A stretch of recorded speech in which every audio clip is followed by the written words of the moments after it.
नमस्कार दोस्तों। पिछली वीडियो में मैंने आपको एलईडी बल्ब को रिपेयर करके बताया था और आपको बताया था कि जब हमारे पास एलईडी बल्ब का ड्राइवर जल जाता है, ड्राइवर सर्किट जलने पर हम नया ड्राइवर सर्किट कैसे बना सकते हैं।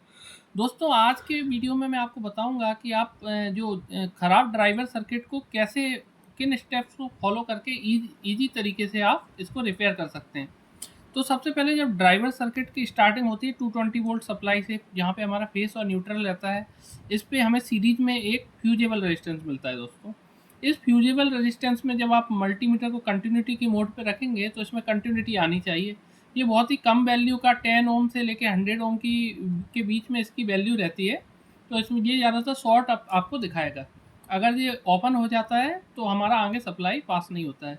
दूसरा, इसके बाद पैरेलल में हमें ओवर वोल्टेज प्रोटेक्शन के लिए आप जैसे देख पा रहे हैं, ये एमओवी मिलता है, मेटल ऑक्साइड वेरिस्टर। ये हमें ज़्यादा वोल्टेज से प्रोटेक्शन देता है। जब वोल्टेज ज़्यादा आ जाता है, जो इसमें रेटिंग से ज़्यादा हो जाता है, तो ये अंदर से अपने आप को शॉर्ट कर लेता है और आगे फ्यूज को ओपन कर देता है, जिससे हमारा आगे का सर्किट प्रोटेक्ट हो जाता है दोस्तों। तो आप देख रहे हैं आगे ज़्यादातर फिर ये पीएफ मिलते हैं। बहुत रेयर केस में इन पीएफ में प्रॉब्लम आती है। मैंने ज़्यादातर बहुत ही कम सर्किट देखे हैं जिनमें ये पीएफ ख़राब होते हैं। फिर ये हमें कॉइल मिलता है। ये कॉइल में अगर आप मल्टीमीटर को कंटिन्यूटी की मोड पे रखेंगे तो इसमें कंटिन्यूटी आनी चाहिए। इसके बाद दोस्तों, आपने देखा होगा कि ज़्यादातर कुछ बल्बों में ऐसे फॉल्ट आते हैं जिसमें हमारा वोल्टेज कम बनता है, तो उस कंडीशन में हम ये कैपेसिटर को चेक करना है। और अगर हमारा कोई बल्ब है जो फ्लक्चुएशन हो रहा है, उसमें वो बार बार ऑन ऑफ हो रहा है, तो उस कंडीशन में ये जो कैपेसिटर आप देख पा रहे हैं, तो इसका फॉल्ट आता है ज़्यादातर। और ये इसके बारे में बताना चाहूँगा, ज़्यादातर लोग इसको ट्रांसफार्मर समझते हैं दोस्तों, लेकिन ये ट्रांसफार्मर नहीं है। ये एक्चुअल में एक कॉइल है। ये एक प्रकार से ये जो है फेराइट कॉइल है।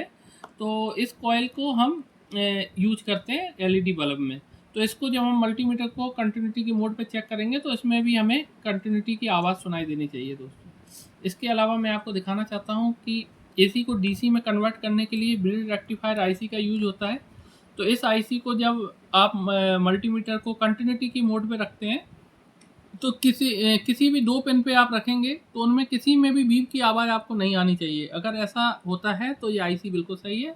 और दूसरा तरीका ये है कि आप यहाँ पे इनपुट पे 220 वोल्ट सप्लाई देंगे, और 220 वोल्ट सप्लाई देने के बाद यहाँ पे आप चेक करेंगे कि यहाँ पे डीसी आपको 220 वोल्ट मिल रहा है कि नहीं। और सबसे पहले आपको एक स्टेप बताना चाहूँगा कि आप जब भी एलईडी बल्ब को रिपेयर करते हैं तो सबसे पहले उसमें सप्लाई देके और आप आउटपुट में अगर चेक कर लेते हैं और आपका 100 वोल्ट 100 वोल्ट जो है, अगर वो उतना मिलता है, तो आपको एलईडी ड्राइवर से संबंधित कोई प्रॉब्लम नहीं है। धन्यवाद दोस्तों।